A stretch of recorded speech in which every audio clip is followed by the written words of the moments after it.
Deuxième épître de Pierre, chapitre 1. Simon-Pierre, serviteur et apôtre de Jésus-Christ, à ceux qui ont reçu en partage une foi du même prix que la nôtre, par la justice de notre Dieu et le Sauveur Jésus-Christ. Que la grâce et la paix vous soient multipliées par la connaissance de Dieu et de Jésus, notre Seigneur. Comme sa divine puissance nous a donné tout ce qui contribue à la vie et à la piété, au moyen de la connaissance de celui qui nous a appelés par sa propre gloire et par sa vertu, lesquels nous assurent de sa part les plus grandes et les plus précieuses promesses, afin que par elles vous deveniez participants de la nature divine, en fuyant la corruption qui existe dans le monde par la convoitise. À cause de cela même, faites tous vos efforts pour joindre à votre foi la vertu, à la vertu la science, à la science la tempérance, à la tempérance la patience, à la patience la piété, à la piété l'amour fraternel, à l'amour fraternel la charité, car si ces choses sont en vous et y sont avec abondance, elles ne vous laisseront point oisifs ni stériles pour la connaissance de notre Seigneur Jésus-Christ. Mais celui en qui ces choses ne sont point est aveugle. Il ne voit pas de loin et il a mis en oubli la purification de ses anciens péchés. C'est pourquoi, frères, appliquez-vous d'autant plus à affermir votre vocation et votre élection, car en faisant cela, vous ne broncherez jamais.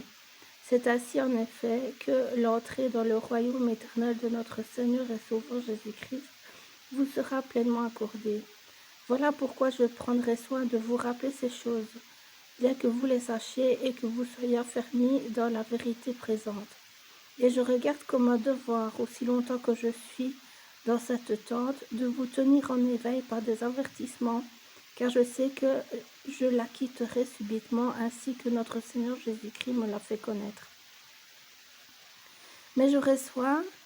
qu'après mon départ, vous puissiez toujours vous souvenir de ces choses. Ce n'est pas en effet en suivant des fables habilement conçues que nous vous avons fait connaître la puissance et l'avènement de notre Seigneur Jésus-Christ, mais c'est comme ayant vu sa majesté de nos propres yeux, car il a reçu de Dieu le Père honneur et gloire, quand la gloire magnifique lui fit entendre une voix qui disait « Celui-ci est mon Fils bien-aimé, en qui j'ai mis toute mon affection. » Et nous avons entendu cette voix venant du ciel lorsque nous étions avec lui sur la sainte montagne, et nous tenons pour d'autant plus certaine la parole prophétique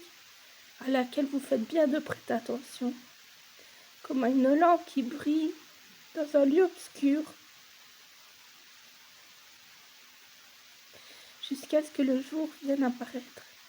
et que l'étoile du matin se lève dans vos cœurs.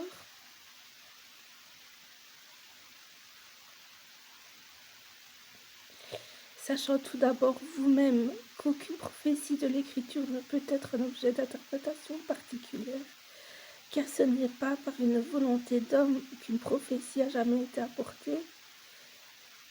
mais c'est poussé par le Saint-Esprit que des hommes saints ont parlé de la part de Dieu.